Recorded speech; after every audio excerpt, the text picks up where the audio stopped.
Sois bénie, ma fille, par le Dieu très haut, plus que toutes les femmes de la terre. Et béni soit le Seigneur Dieu, créateur du ciel et de la terre, lui qui t'a conduite pour trancher la tête du chef de nos ennemis.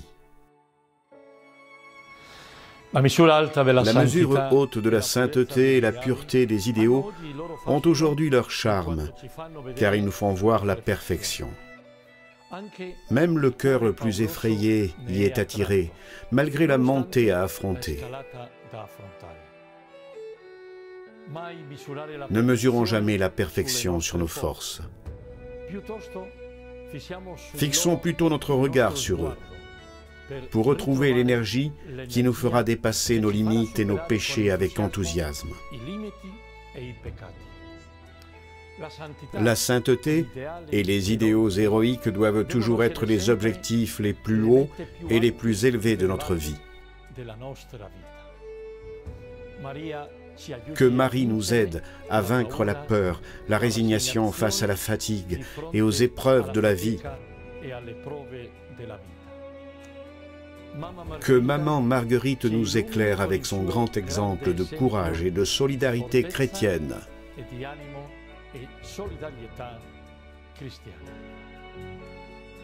Lors de l'épidémie de choléra de 1854, Maman Marguerite a également donné un grand témoignage de charité. Les jeunes lui ont fait confiance en cas de besoin. Quand une personne malade n'a pas de drap, de couverture ou de chemise, les garçons courent chez Maman Marguerite et elle s'occupe des besoins. En quelques jours, on n'a plus rien d'autre que ce qu'on porte et dont on a besoin pour se couvrir au lit. Un jeune infirmier dit à Maman Marguerite: « Il y a un pauvre malade qui tremble dans un misérable lit sans drap. Dans l'anxiété, on ne trouve qu'une seule nappe. Mais voici un autre jeune homme qui demande encore quelque chose. » Marguerite vole chercher une nappe sur la table de l'autel, un vêtement liturgique, et avec la permission de Don Bosco, elle donne également ses objets de l'église.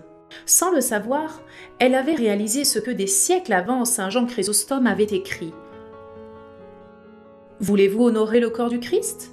Ne lui permettez pas d'être un objet de mépris dans ses membres, c'est-à-dire les pauvres, sans vêtements pour se couvrir. Ne l'honorez pas ici à l'église avec des tissus de soie, tandis qu'à l'extérieur vous le négligez quand il souffre du froid et de la nudité. Celui qui a dit « Ceci est mon corps », confirmant le fait par la parole, a également dit « J'ai eu faim, et vous ne m'avez pas donné à manger. » Et, dans la mesure où vous ne l'avez pas fait à l'un de ses plus petits, à moi non plus vous ne l'avez pas fait. Le corps de Christ qui est sur l'autel n'a pas besoin de manteau, mais d'âme pure, tandis que celui qui est dehors a besoin de beaucoup de soins. Le choléra a une conséquence à laquelle seul le cœur d'une mère peut se prêter. En fait, Don Bosco a accueilli une vingtaine d'orphelins du choléra, notamment les deux frères Enria. L'un d'eux, Pietro, a témoigné que depuis lors, il était resté à l'oratoire, où il avait été accueilli avec beaucoup d'amour, en regardant la mère de Don Bosco comme la leur. Maman Marguerite était un signe vivant de la maternité de la très sainte Marie, qui s'occupe de ses fils. Surmontons les peurs et les résistances qui nous bloquent dans l'amour envers notre prochain.